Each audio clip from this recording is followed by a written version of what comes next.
And the nanny biaba ye ko World Cup and nanny biaba and yet titio. Even the 60s and the 70s and the 80s, 90s in Kwadana and the top coaches. Itiomuka. But a nanny biaba ni trainer scout and the Ghana Blasters a World Cup. For what reason? GDB Countryman Zongo has given it to OTTO ADDO left, right, center. The man clearly don't believe in OTTO ADDO and he thinks he's not fit enough to coach the Black Stars. We'll go into details of what he said and other conversations. Guys, my name is Delali Frankauti. You're welcome to News Daily.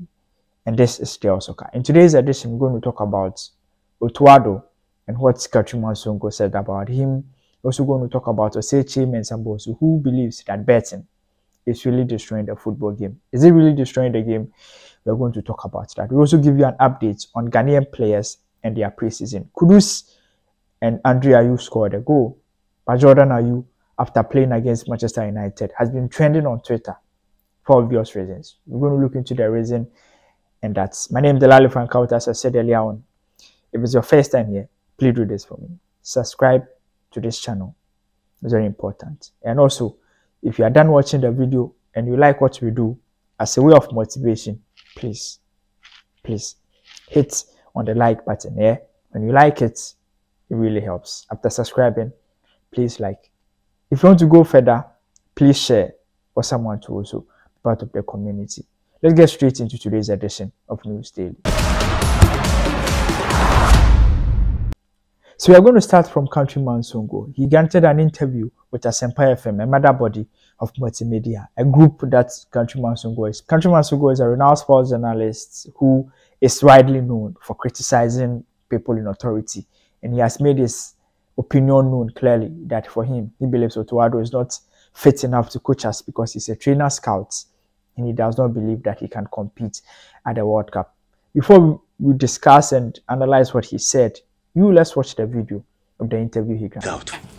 I am in one say from 60s, 70s, 80s, 90s. Yabe drew 2022. Na Ghana baby and biwo ya J African Cup ya produce correct players. Na ene any biaba football money the trainer scout to go World Cup. We are joking. Sika okrum ye bit me for top coaches. But my politicians, you should scan this kind of rough. Asempa FM. And then any biaba ye ko World Cup and any biaba and yet titio. Even the 60s and the 70s and the 80s, 90s in Kwadana and the top coaches. Itiomuka. But and any biaba ni trainer scout and the Ghana Blasters a ko World Cup. For what reason? GDB.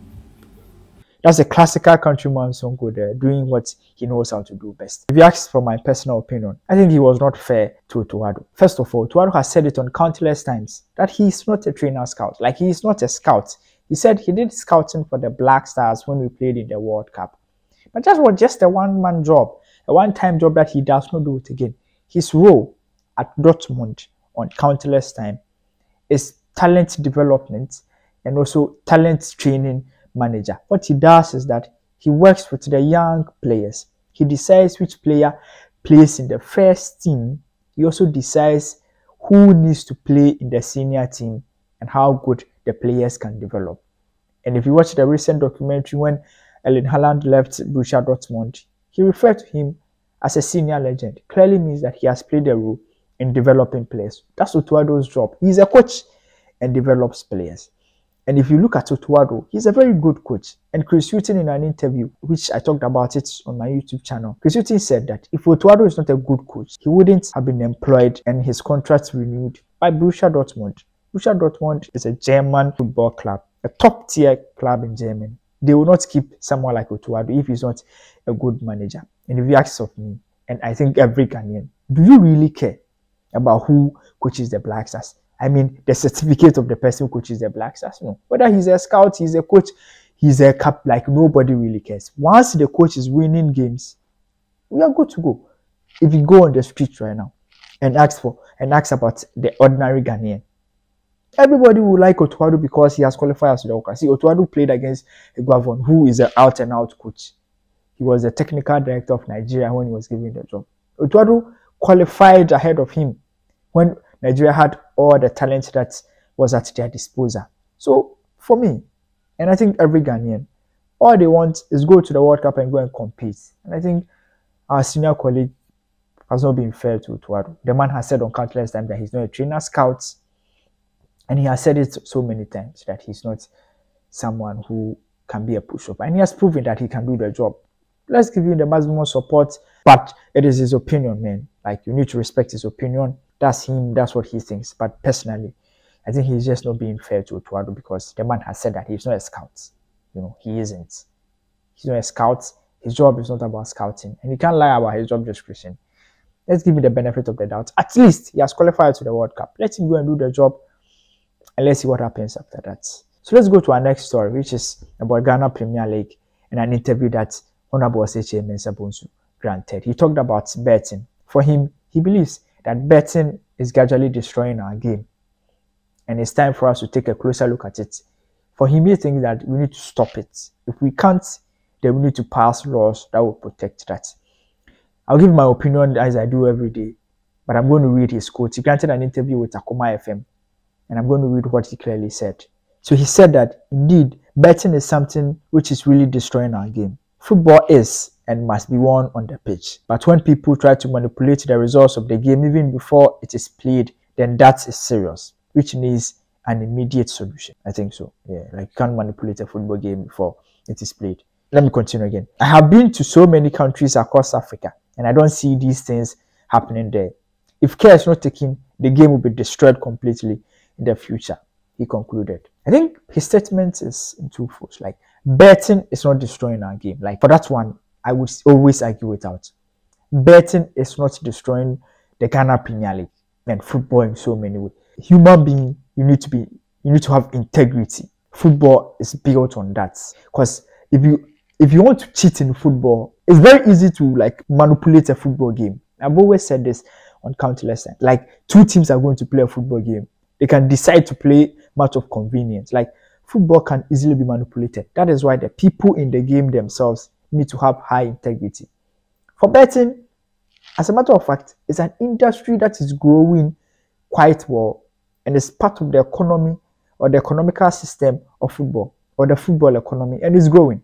In Europe, in Africa, in so many countries where football is highly developed, betting is part of it. And for me, if you ask me, top 3 Ghanaian problem, top 3 things that are destroying Ghana Premier League, betting is not part of it. We lack proper pitches, we lack investment, we lack proper standard in the league. These 3 things, betting comes nowhere closer to it. And also, the government makes a lot of money from betting. But if you ask me, betting is not really destroying anything. See, it's really even helping the boys, guys. Like, the boys, you know, share. The way that they benefit from betting, honorable. This was statement, the boys will be happy. Because on a normal day, I've seen boys building from betting money. And I think it's not part of the reason football is being destroyed in Ghana. Like, proper investments from the government, proper infrastructure. These are basic things that our football needs. Like, betting is like the last problem of our football, if you ask me. Let's move to the next one.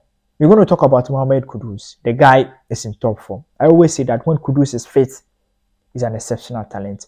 Kudus has scored a second goal for his club in their preseason campaign when they played against Red Bull Salzburg. Kudus was playing as false number 9 and scored a brilliant goal in the 40th minute. It was a header that is quite surprising because Kudus' height, he's not the tallest among the team, and he's not the man that you expect him to score with his head. But this time around, he did a brilliant job. Kudus is playing as false number 9 for Ayas, and he's doing brilliantly under the new manager. Do you think it's time for maybe OTTO ADDO to consider playing him as false 9? Maybe we can explore that. But if Kudus is fit, what I'm praying for is that Kudus should continue to be fit. If Kudus is fit, guys, he's such a talent for the Black Stars. The next one is the captain of the Black Stars, which is Andre Ayew. He also scored a brilliant goal for his side in their preseason game. This also happens to be the second goal that Andre Ayew has scored for his team. It's very good and refreshing to see the Ghana national team players excel because World Cup is coming. Qatar is on the way. The important thing is to get your players play week in, week out, score goals and play in top form so that when they go into the World Cup, they go with great form and go and excel. Other news about players in preseason is Jordan Ayew. Jordan Ayew played for Crystal Palace when Crystal Palace played against Manchester United. Unfortunately, they lost over 3-1. United this time around is beating everybody. I think maybe they can win that. Yeah, like United for the English Premier League. Any team they catch you, at least you collect OTTO. They managed to beat Crystal Palace by 3-1. But in the game, Jordan Ayew lasted pretty much in the entire minute. He was not trending because he scored a goal, but a tackle he had on Bruno Fernandes, and Ghanaian fans are calling for his head. If you check Twitter, the man is trending for obvious reasons. Like, and I don't understand, guys. He's a Black Stars player. You're a Ghanaian. Whether you support Manchester United or not, Ghana first, man. You're a Ghanaian before Manchester United. Support Jordan and let him have a good time. Others are saying that he knows Inaki is coming. No, come on. Jordan has proven that he's no more your striker. He's the one who does the tackling, try to win balls. And that's what he's doing. He was doing that when he pounced on Bruno Fernandes. A tackle that a lot of people are not happy with. But who knows? It's Jordan Ayew. He's our player. And he's doing good. We are hoping that he gets continued time and maybe the goals will start coming. But for now, Jordan Ayew is a Ghanaian. He's our player. We wish him the best of luck. Injury-free preseason. We're going to follow all Ghanaian players in their preseason and give you all the updates that you need to know. But until we meet again, my name is Delali Frankaute. If you've been able to watch us all the way to this part, all that I want you to do now is to like this video. Let me know what you also think about the topics that we've discussed in the comment section, especially the betting one. I really want to know what you think about that. But until we meet again, my name is Delali Frankaute. Bye-bye for now.